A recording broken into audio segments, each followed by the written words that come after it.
Mutane suna da target ɗina tun da safe, don Allah ku bani in karya mana. Adamu ya yi aure dama can baya son Maimuna. Akwai wanda ma ya rubuta min ta DM, ku da kuke kare Adamu kuna cewa kaddara ce, to ku sani ƙarya ce.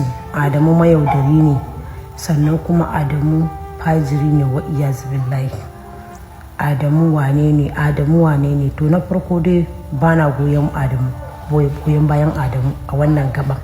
Amma abin da nake so ka sani, idan Adamu abin da yake so ya dinga yi da mata shine fajirci, ba zai dinga aurar su ba. A wajen nan zai yi fajirci nan da su kuma ya fita harkokinsu.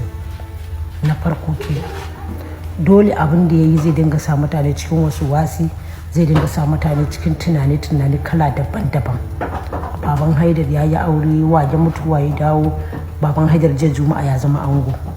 Duniya tana so tana tambayar ka, dama can kana da wanda kake so ne, ko kuma a'a auren haka kawai ne na sha'awan yadda suke gaya ma, ko kuma menene wannan abin? Ni da gaskiya ne kaina an tashi kaina. Baban Haidar wannan abin yana min yawo a kwakwalwa na, ni ma ban gane ba gaskiya tsakani da Allah, ko ba gaskiya ba. Bai yiwuwa a ce ka saki Maimuna ko wata ba ta yanzu kuma a ce ka kara daura aure. To dama kuna soyayya ne da wanda ka aure, ko kuma ita ma ka aure ne? Dan Allah mu masoyanka ka daina ja mana zagi, ko ba gaskiya ba.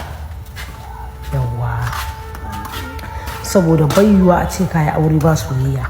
To yanzu kuma Maimuna ta wallafa wani labari a shafinta, ta ce dama ta dai yi shiru ne kawai da ta ji mahaifiyarta da Adamu suna cewa wai rashin gwadin jini ne.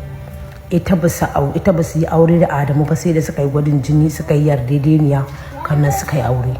Ta yaya Adamu zai ce wai rashin gwadin jini ne? Jininsu ya zama ɗaya ne yasa ya sake ta. Adamu 'yan uwan shi suka sa ya sake ta, sannan kuma sun ce suna zarginta da bin maza, sannan kuma mahaifiyar shi tana ƙoƙarin kashe yarinyarsa. Wannan wani irin mummunan labari ne haka?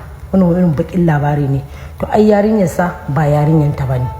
Na farko kenan, yarinyanta ba yarinyan shi ba ne, ba ita ta haife ta ba. Uwar da ta haife ta ai ta san tana son ta batta a gidan. Idan ma ita Adamu za ta kashe wa'annan 'ya'yan da ta kashe su, akalla da mai 'ya'yan da suka kai 7, ya ba ta kashe kuɗi ba har yanzu. Shi dai kawai in ma wani kaddara ne da wani sirrin da wani wane ne, Allah Ubangiji ya mai maganinsa kawai. Amma idan dai har soyayya da rashin gwadin jini, idan har soyayya Adamu ya yi da Maimuna, kuma rashin gwadin jini ne, wai jininsu ya zama iri daya yasa ya sake ta, to wallahi tallahi Baban Haidar bai isa ya aure ba yanzu. A yanzu dai bai kai labadin da zai yi aure ba. Yaushe ne har ya haɗu da macen da yake santa kannan ya aure? Ni wannan karan bana goyon bayan Adamu ko kaɗan, saboda ni kaɗai na san me ake rubuta min. Kuma Baban Haidar ya kamata ka min cikakken bayanin da zan fahimta, ko ba gaskiya ba? Ka min cikakken bayanin da zan fahimta.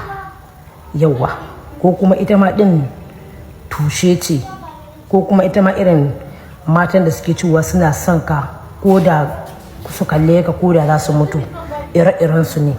Baban Haidar, dan Allah dan Annabi, Baban Haidar ka tsaya ka nutsu, ka nemi macen da take son ka, kake son tafi da haƙƙi da gaskiya, ba dan manufa ba dan wani abu naka ba dan wani dalili ba. Adamu, dan ka zauna da mace. Mutane ba za su taɓa fahimtar wannan abin da yake faruwa da kai ba. Mutane ba za su taɓa fahimtar wannan abin da yake faruwa da kai ba. A'a, masu zargin mahaifiyarka su ba su san darajar iyaye ba ne. Zargin da suke yi, kai, inna lillahi wa inna ilaihi raji'un. Idan ba zan manta ba, Safiya Calawa ita ma abin da ta gaya kenan. Ta ce mahaifiyarka ba ta santa, sannan kuma ba ka kallon ita da daraja, sannan kana bin matan waje. Ita kuma ta ce ita ake zargi take bin matan waje, kannan mahaifiyarka da danginka ba sa santa. Ziga ne ma yasa ka rabu da